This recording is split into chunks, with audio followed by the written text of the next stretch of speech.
Hey guys, welcome to another video.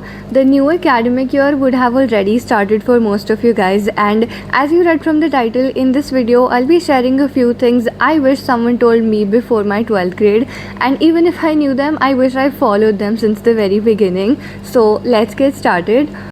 I think the first important skill every 12th grader should try to develop is time management, because there are so many things you have to manage in your 12th grade. You have school, coaching, classes, boards, entrances, social media, your hobbies and your health, and it gets very difficult to manage everything at once. It can only happen when you know how to prioritize, how to manage your time and how to balance, most importantly. For me, it was even more difficult because I had taken science and I was preparing for design entrance exams as well, the syllabus for both of which is completely different. So what I did is I used to go to school regularly, like I did not miss a lot of my classes in school, because that was probably the only way I was preparing for boards.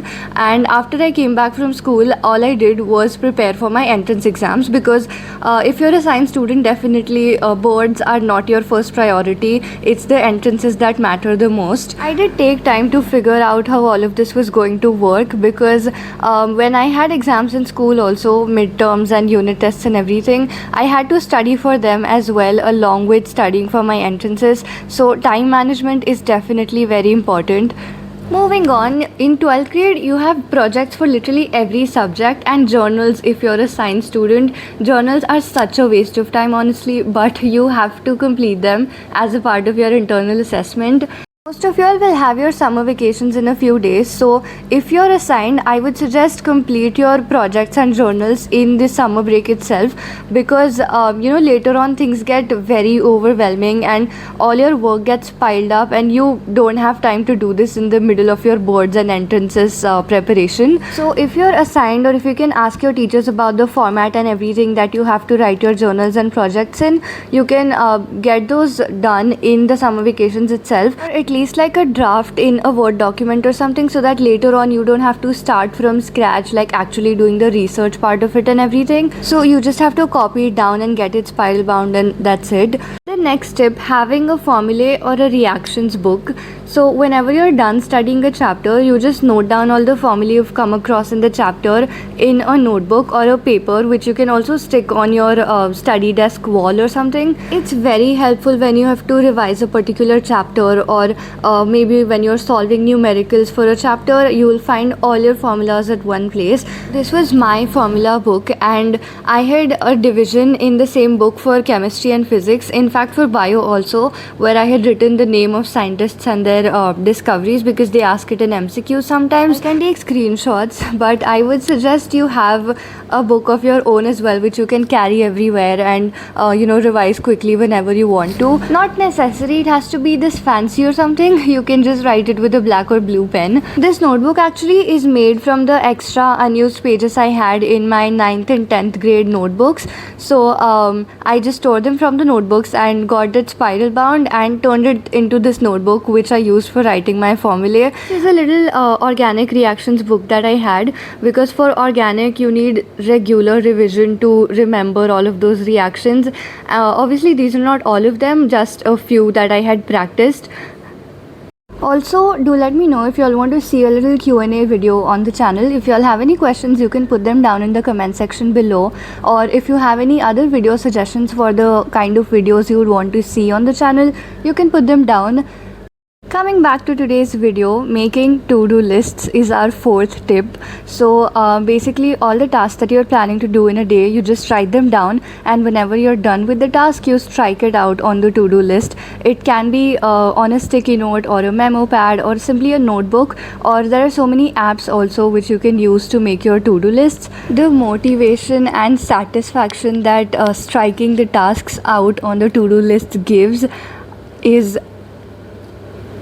So I had my to-do list on this memo pad. I used it as a syllabus tracker, so I can keep a track of the chapters that I am done with and the chapters that I still have to do.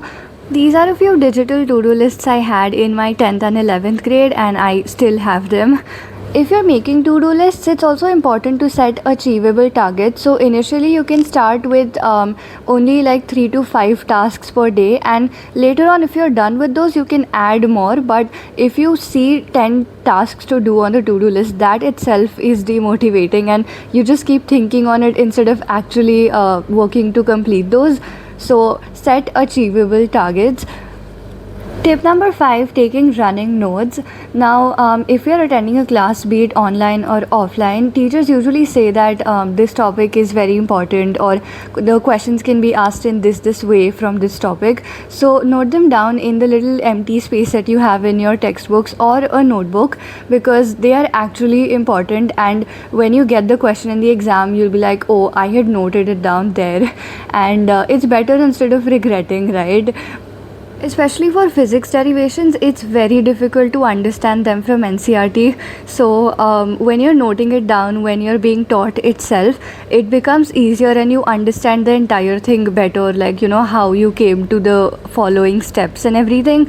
And it's also a good way to get your notes completed in the class itself instead of spending so much time on writing them later. Again, not necessary it should be pretty, could be something like this, very simple with a blue or black pen only.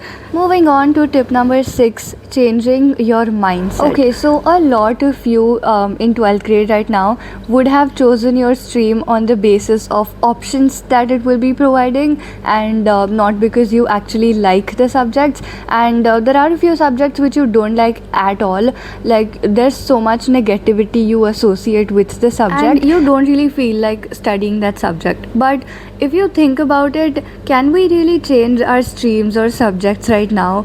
No, right? So we have to find out a way so that we can make our studies fun and actually like the subject while enjoying studying it. I know it's not as easy as it sounds, but a few ways you can romanticize studying is maybe putting a little candle, for a scented candle, for the vibe that will create and make you feel like studying more, or elevating your study space, which will make you feel like spending more time there and studying more, or could be making pretty notes which make you feel like you should read them. One more way you can enjoy your academics along with staying motivated is giving yourself a little reward after you're done with a particular task. It could be spending time with your family, hanging out with your friends after an exam, or making yourself your favorite dessert, having an hour of dance session, playing the sports you like, doing anything that makes you happy basically. Tip number 7, and a very important tip, enjoy your 12th grade, guys.